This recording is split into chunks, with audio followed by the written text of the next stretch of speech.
tuli mwezi guno gwa Ramadhan kubanga mu bimu ebitugaanisa okukkirizibwa kw'emirimu egisigala mu bbanga awo nga tejanjuddwa mu maaso ga Allah ye muntu akutulawo oluganda.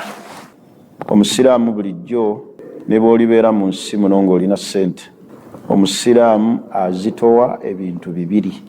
Ekisookera ddala omuntu azitowa ddiini ye.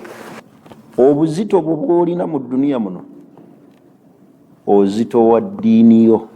Ekyokubiri ekizitoya omuntu azitowa famire ye. Ne walibeera mu nsi ng'olina ssente naye nga tolina famire, omuntu azitowa famire.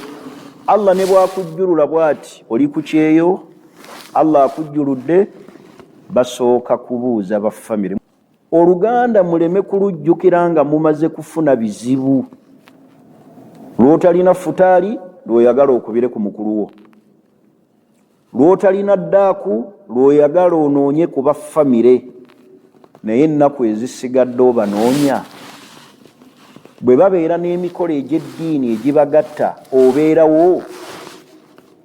Lwaki tujjukira abantu ba famire zaffe n'ojjukira nti ninayo omwana wa muganda wange, ninayo omwana wa ssenga, ng'omaze kutuuka ku kisenge naye nga bw'otaba na kizibu, there is no any communication.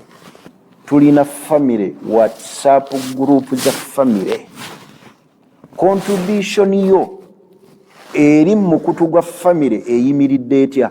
Mulimu abantu nga tuli ku mikutu gya famire nga mulimu atateekanga naye wadde salaamu okubuuza ku banne.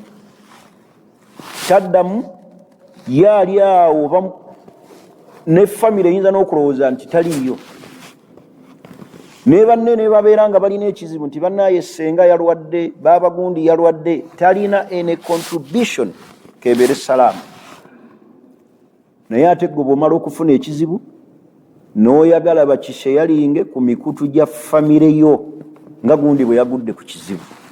Munno Allah gw'olaba gwawadde ssente, leka kumukubiranga ssimu n'omubuulira ekizibu kyo n'atakuwa, n'otandika mumukolimira.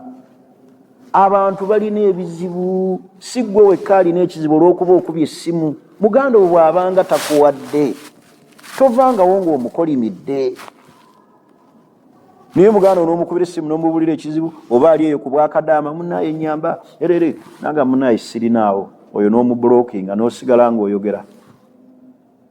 Ajja kudda era nga naye talina kaalina. Naffe tetwayagala mbeera eno, ssente mugenyi. Ekituufu bwe zibanga mugenyi, aha lwaki oyogerera muganda wa bigambo ebyo ebifuukule? Kakati abantu b'oluganda, munno bw'abanga takuwadde naye alina ebizibu. Teri alina ssente zimala bizibu bye, amala ebibye, amala ebya buli muganda we mu famire, amala eby'omwana wa sseeka gundi, amala eby'omwana wa ssenga gundi, eby'omwana taata gundi, abamala ebya taata we gundi. N'abantu be mulaba mu famire mukakase nti balina ebizibu nga naawe woobirina. Omuntu osobola omukubira essimu ng'omusuubiramu, munnange mukyala ali lubuto agenda kuzaala, aga munnaye sirina, munnaye embeera si nnungi, n'otandika omwogerera, tayagadde kunnyamba. Ye alinnyambye atya? Ndi mwana wa nnyina. Kati bw'aba si mwana wa nnyo, kati lwaki wamusabye? Walisabye abamaama wo. Iyo famire zitaliimu bizibu. Tulina kuyiga tuhandolinga tutya ebizibu bya famire. Ogumiikiriza otya banno booli nabo mu famire, kubanga buli ali mu famire alina entegeera ye.